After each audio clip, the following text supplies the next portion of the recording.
তড়িঘড়ি করে নয়, শর্ত ও এর ব্যাপ্তি জেনেই মক্কা যৌথ প্রতিরক্ষা চুক্তিতে যুক্ত হতে বাংলাদেশকে পরামর্শ দিয়েছেন বিশ্লেষকেরা।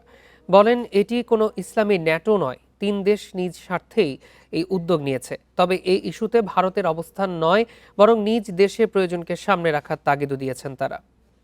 এই বিষয়ে আরও আলোচনা করতে আমাদের সঙ্গে মহাখালী থেকে যুক্ত হচ্ছেন সাবেক রাষ্ট্রদূত মাহফুজুর রহমান।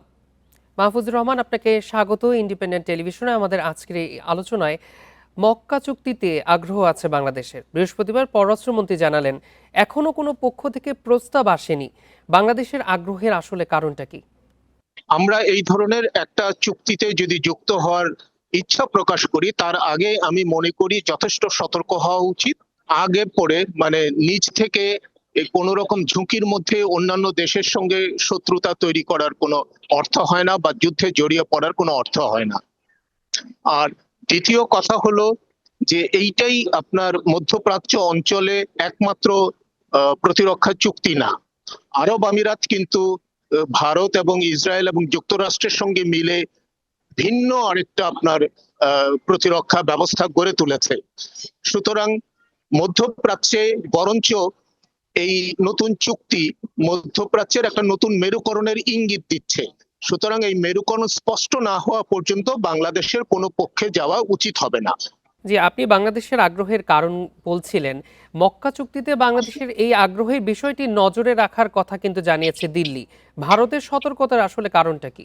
ভারতের সতর্কতার যথেষ্ট কারণ আছে। তার প্রধান কারণ হলো, যেহেতু এই চুক্তির মধ্যে পাকিস্তান অন্তর্ভুক্ত আছে এবং পাকিস্তানের সঙ্গে ভারতের মাঝে মধ্যেই আপনার যুদ্ধ পরিস্থিতি তৈরি হয়, এবং কাশ্মীরকে যদি আমরা অন্তর্ভুক্ত করি তাহলে এখানে দেখা যাবে যে ভারত এবং পাকিস্তান সর্বক্ষণই একটা যুদ্ধ পরিস্থিতির মধ্যে আছে।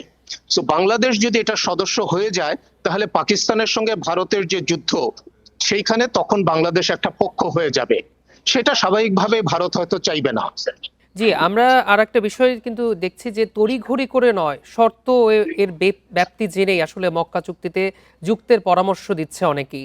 আপনার মতামত কি এই ক্ষেত্রে? যে আমি বলবো যে এখন আমাদের যে সংবিধান আছে, বিশেষ করে সংবিধানের 25 নম্বর অনুচ্ছেদ, যেখানে পররাষ্ট্র নীতিটা স্পষ্ট করে বলা, সেইখানে যে কোনো আন্তর্জাতিক আপনার সংঘর্ষ বা বৈরিতার সময় পিসফুল সেটেলমেন্ট অর্থাৎ শান্তিপূর্ণভাবে সেটা সমঝোতার কথা বলা হয়েছে।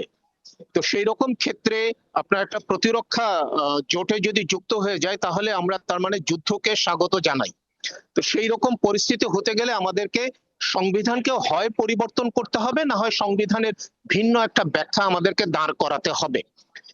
বাস্তবতা যেটা বিশ্বে পরিবর্তিত হচ্ছে, সেটার কারণে হয়তো বা কোনো না কোনো সময় ভবিষ্যতে আমাদেরকে প্রতিরক্ষা জোটেও অংশ নিতে হতে পারে।